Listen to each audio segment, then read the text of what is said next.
Hey, how you doing? This is John, and welcome to John's Long Box. Today we're looking at Guardians of the Galaxy #1. This is the first issue of actual Guardians of the Galaxy comics, but the Guardians, and this is, I think, 1990. Oh, I thought it had the date right there. But the Guardians of the Galaxy have been around since like 1968. They showcased in Marvel Superheroes number 15, I think. And they just been around. They've been in the Avengers, and they had like a cult following, and then they got enough interest to get their own comic at last. So let's look at this cover. I really dig this cover. Overall, the series was okay. I'd give it a C plus. It started to become a chore. I was dating a woman who owned a comic book store at the time, and she gave me a big stack of these comics. And I just remember she came over one day, and I was just sitting at the breakfast table, just having breakfast and reading these comics. And she's just like, she goes, "It looks like you're doing homework." I'm like, "Yeah, some of these are a chore." And she was like, "Well, then don't read them." But I'm obsessive compulsive. I got the comics. I have to read them. So here we go. It's the first cosmic issue. So these are the Guardians of the Galaxy. And I know what you're saying. If you're new to my channel, if you're new to comic books, you're like, who are these people? These aren't the Guardians of the Galaxy. Well, they are. These are the original Guardians of the Galaxy. The ones that are in the movie are the second team of people that are only loosely connected to the original Guardians of the Galaxy. Well, here we got Yondu. Yes, that's what Yondu looks like in the comics. He's a mix between like a fantasy, sci-fi, and superhero. So Yondu is. I think they should show all the histories inside. So I'll just talk about who they are. This is why can't Nikki? This is Nikki, and I don't know if her hair is really fire or if that's just looks like fire. They never really reference her starting fires. Although, you know what? Now that I think about it a few times, her hair went out and started again. So yeah, her hair is fire. That's Mark Nex. That's Charlie 27. That's Starhawk, and that's Elita.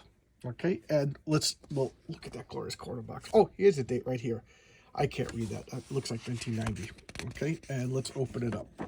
So we have Abadoy for Nintendo. I know nothing about this. Okay, of course I played video games. I'm an American person, but I never really got consumed by it.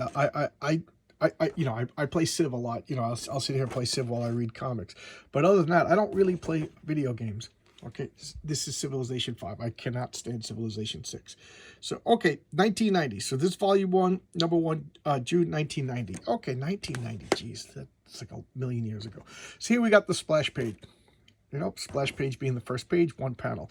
And it looks like the Guardians of the Galaxy are already under attack. And here we got them showing off just what they can do. That's Starhawk flying around shooting laser beams. For those of you who are keeping score, Starhawk is played by Sylvester Stallone in the Guardians of the Galaxy movie. And it looks nothing like it. There was a big muscular guy next to him who's supposed to be Charlie 27. Yondu, as we all know, is in the movies, he's like kind of like a fan favorite. But it's like the character in name only. And here we go. But are they ready for Taserface? So yeah, that is actually from the comics. That's Jim Valentino, the writer-artist. A guy that kind of, I don't know what's going on with him these days. I don't know if he's still making comic books. Steve Montano, the inker, I'm not too familiar with this name. Ken Lopez, letterer. Evelyn Stein, colorist. Craig Edison, editor. Tom DeFalco, editor-in-chief. Tom DeFalco's reign as the editor-in-chief of Marvel Comics was iffy. There was some high points and there was some low points. Correct me if I'm wrong. I think Taserface created by Aaron Valentino, so I don't know if that's his son or whatever. Oh, geez, I wonder if he got money from the movie. But correct me if I'm wrong, but I think Image Comics was going on at this point, and like they siphoned off a lot of Marvel's top talent. So there's a lot of people in this era who kind of came and went, and you wouldn't have seen or heard of them if not for Image. Now, I'm not saying that about Jim Valentino, but I have not seen the name Steve Montano and Ken Lopez and all these other people. So, okay, so here they are. They just blasted away. There's Nikki, and I'll talk more about. Oh, and there's my favorite, Fantastro.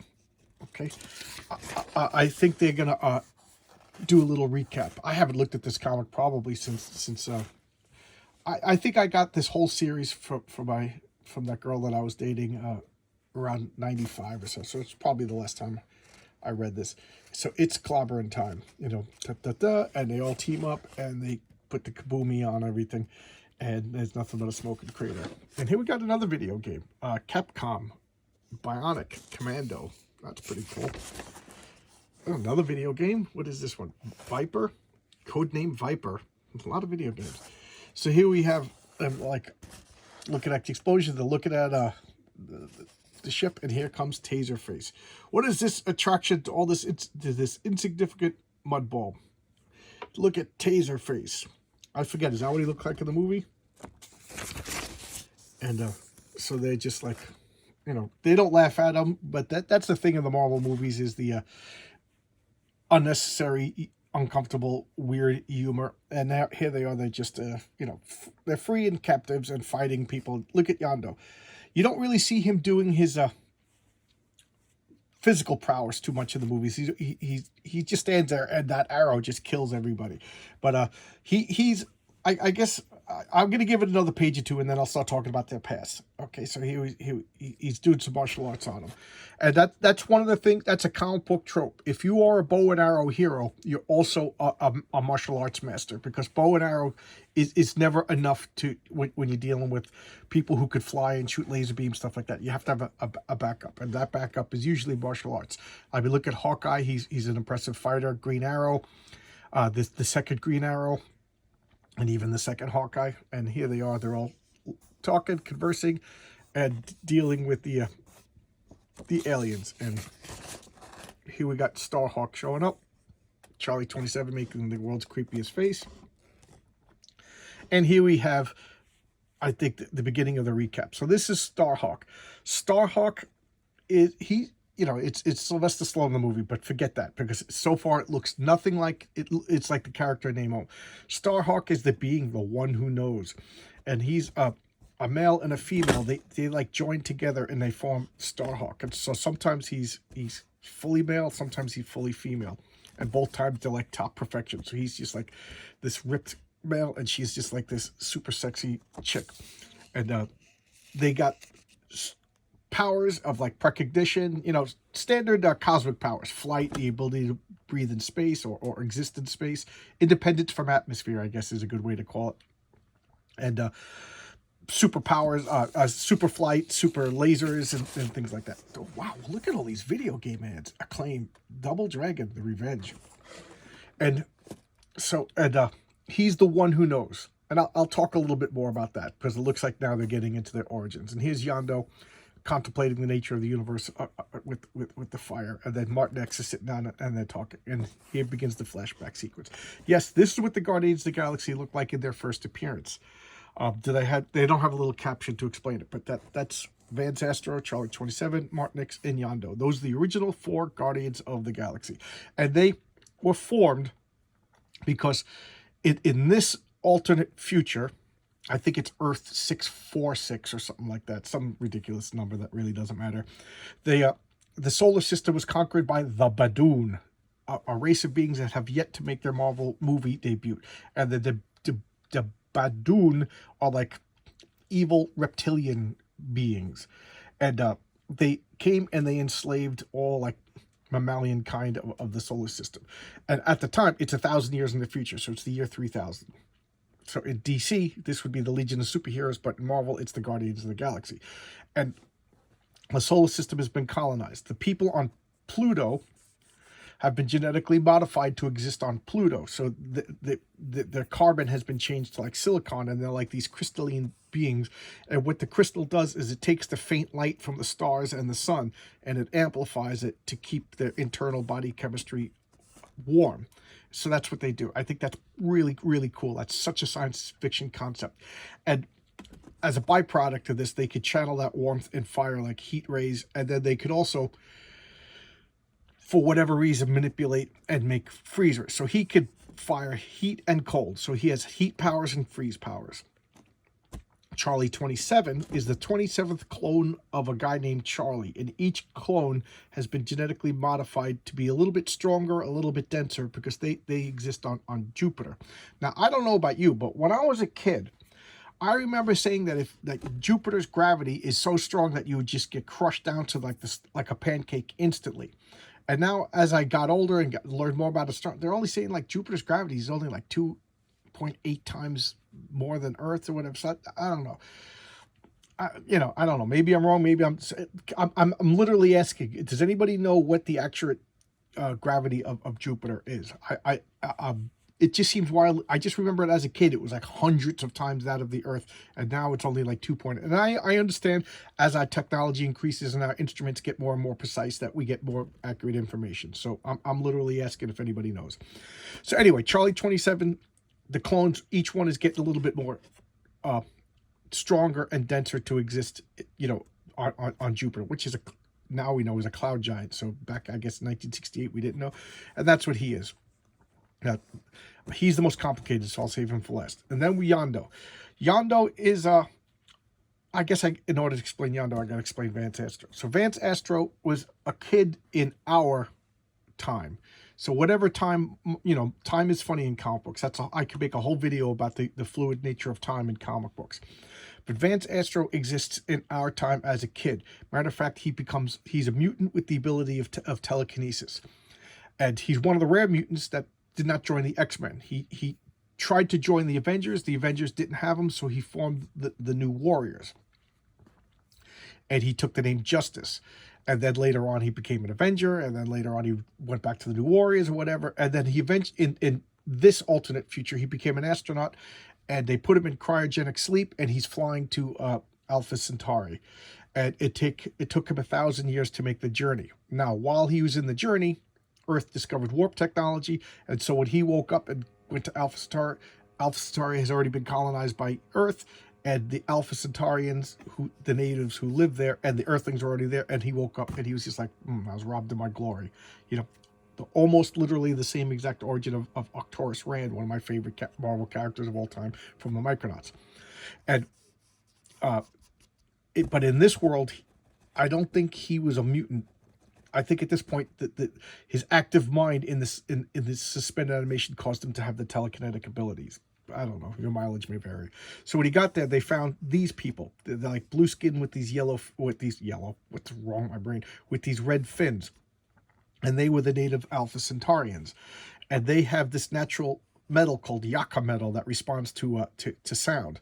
So they learn to whistle. So they literally whistle, and it causes the arrow to change shape. So it's not technology. This is not an artificial fin. This is what Yondu looks like. And then the Badoon conquered his people too. So these are like refugees fighting to liberate the solar system from the oppressive Badoon. I think that's great. And they drew their inspiration. So here we have like Vance Astro in his superhero costume. They went back in time and helped the Avengers and the Fantastic Four. Those are great comics. I did a showcase on a few of these issues. Here they are with the Defenders. And then they go back into their ships, and the Korvac saga, which I thought was going to be the next big Marvel universe thing, but instead it's going to be Kang. But maybe this will be the third wave.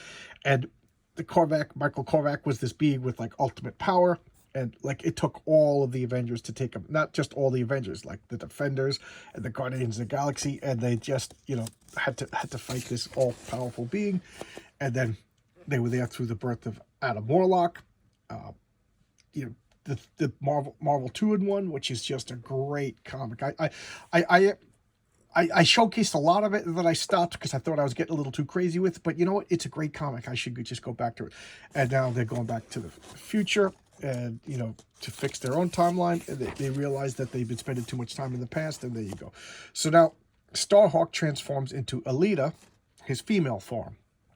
So he has a fully realized male form and a fully realized female form, and they can't exist at the same time.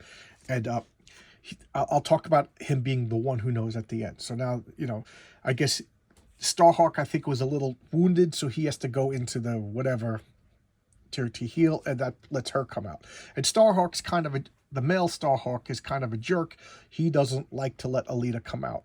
He views himself as the alpha personality. So now here they are, they're all laughing, and Charlie's always leering at the chicks, and they get attacked by Taserface. So here they go, they're getting attacked by, and Elita, she has a little bit more compassion and humanity than Starhawk, who's more distant and aloof. And turn the page. Charlie 27 in his bondage outfit. I like his original costume better than this. This just looks like his name should be Horst over at an S&M club, and he just starts beating up Taserface, and you see he's whistling. He's got his finger. I don't know if you can tell. You can see he's got his fingers, and the arrows going around, and he's got more than one of these arrows too. But he has to go to Alpha Centauri to mine them, and they're fighting Taserface, who's actually holding his own against all these people. And oh, I never explained Nikki. I'll get back to Nikki. So he's beating them all up. Alita's distracted him with boobs, and Charlie 27 hits him in the back. And then we got the Dick Tracy, an ad for the Dick Tracy movie, a movie that kind of got memory hold. Nobody talks about it, but I think it was a pretty good movie. What do you guys think? I'm not going to say I loved it, but I'm going to say it was a good effort. I thought they did a pretty good job, and I liked how everything was like literally 4 colors, And Elita transforms into, so Elita got hurt, and she switches personas back into Starhawk, who's a little bit more physical. I think she has a little bit more energy based, and he has a more physical based. And they're fighting, and here he is. You see, he's got the heat over here and the ice over here, and he freezes Taserface. So Taserface is now frozen popsicle face, and Charlie's beating the crap out of everybody. Here we got some spaceships. He's shrugging off the effort. And they're all standing over the the defeated Taserface. I skipped over this because I didn't want to break the momentum, but this is the Bolton Bulletins. This is like Marvel in-house news. So item. Each item is a different topic that they want to talk about in Marvel Comics. I never read these as a kid, but when I reread comics now as an adult, I always read them because partially for nostalgia, I talked about nostalgia in a few videos. I got no problems with nostalgia, but to be consumed by nostalgia is a bad thing. Like your boy Zach over at Diversity Comics says he hates nostalgia. I don't hate nostalgia. It there's a time and a place for it. But when nostalgia makes your decisions for you, you tend to be disappointed. Okay. And then this is Stan's soapbox. These I never read as a kid, and now I read them because I know this is gonna sound weird and maudlin, but I miss Stan. I spent so much time in Stan's worlds, the worlds that he built and created, and Stan is no longer with us. And as a kid, I never read these because I didn't care. I wanted to see laser beams and fist fights and and whatever. But now I kind of miss Stan's work. And to be cynical, a lot of people kind of misinterpret Stan Lee to further their political agenda. I'm going to say the people on the left do it. I'm going to say the people on the right do it. So I kind of read these, and I don't know if this is wrong. I'm human. I'm flawed. I can only be honest. I kind of load up arguments, like information for the future. Like, no, Stan said this. Stan said this. Stan said that. You're misinterpreting what Stan said. Now, Stan and I could disagreed about a few things. There's a wonderful video on YouTube called Stan Lee Unaired Pilot. So if you go into YouTube and you look up Stan Lee Unaired Pilot, matter of fact, in my comment section I posted a link to it, and it's like an hour-long, really bad video, black and white video of he wanted to have a talk show where you see Stan Lee's politics. Stan Lee, by modern progressives, would be considered an alt-right Nazi by his politics, because whatever. I'm already being more political than I want to. But I read these mostly because I miss Stan. I know this is a weird thing to say, but he's my friend. I never met the man. I've seen him at a Comic-Con. I never got his autograph. I never shook his hand or anything like that. But I spent so much time in his playground that I consider him a friend. Just like, this is weird to say, I consider Ben Grimm a friend. I spend so much time with Ben Grimm, even though he doesn't exist. Call me crazy, call me weird, but that's how much comic books mean to me. So I take me. You know what? I'm going to point my thumb when I'm referring to me, and I'm going to point with my finger when I'm referring to you from now on. There you go. The origin of the hand gestures.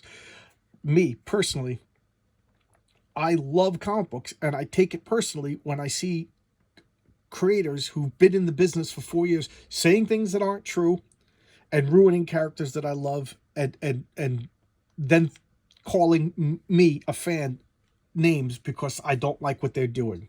You know, you don't have the right to do that. I do. I've been reading comics for 50 years. I have the right to do that. So anyway, I'm saying a lot more than I wanted to say, but this is what Stan Stamp's soapbox is.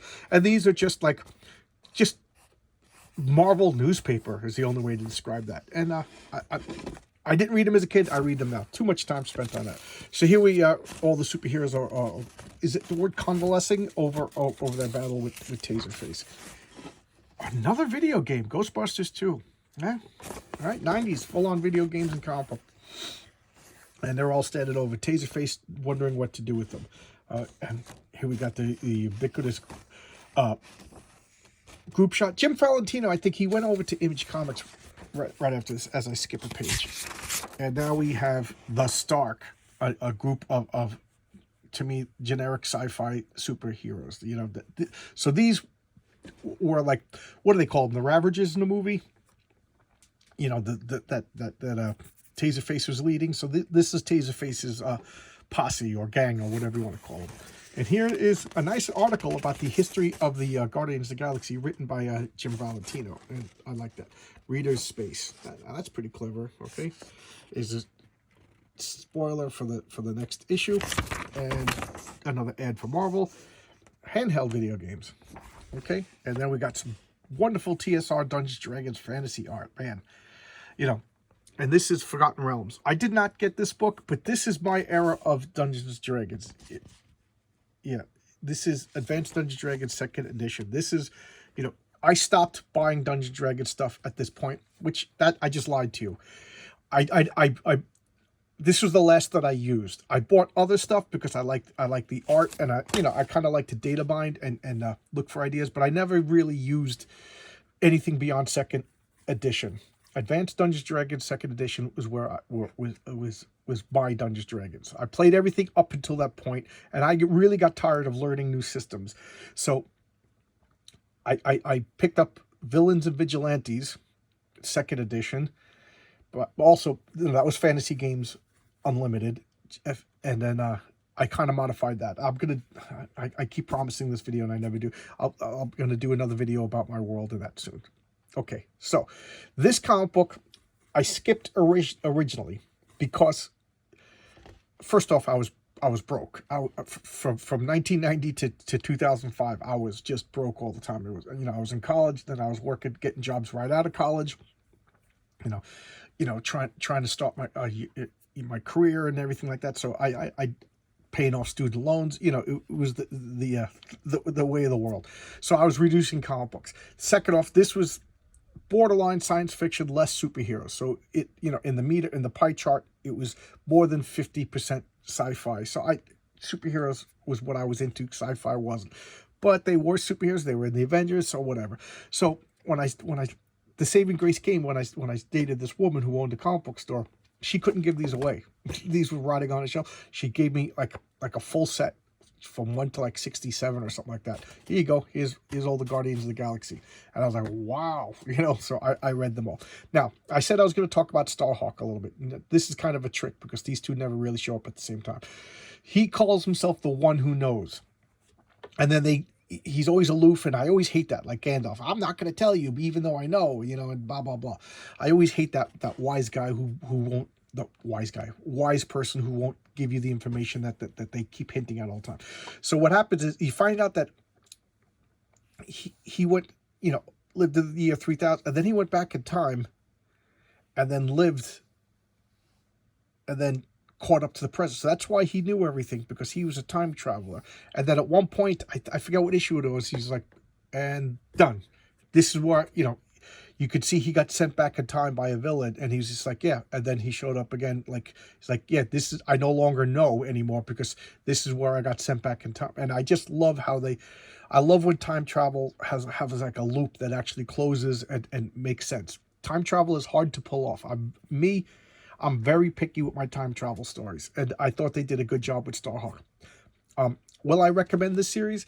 Yeah, it's fun. It's not too important. It's kind of, you know, it's a C grade comic, you know. So if you could get it cheaply, like I did, this just fell into my lap, you know. So if you go into a store and they got the whole thing bound up for like $20 or something like that, yeah, pick it up. It's fun, but it's not essential. It's not important. It's kind of forgettable. I hate to say that about somebody's work, but that's my appraisal of it. Okay, so thanks a lot, everybody. I'll see you tomorrow with another video, and I got a couple of requests for videos, which is fine. I'm trying to do my role-playing thing, and I think I'm letting perfection defeat. Okay, what is that term? I can't remember that expression, but it describes me to a T. So I'll see you guys tomorrow with another video. Thanks a lot. Bye bye.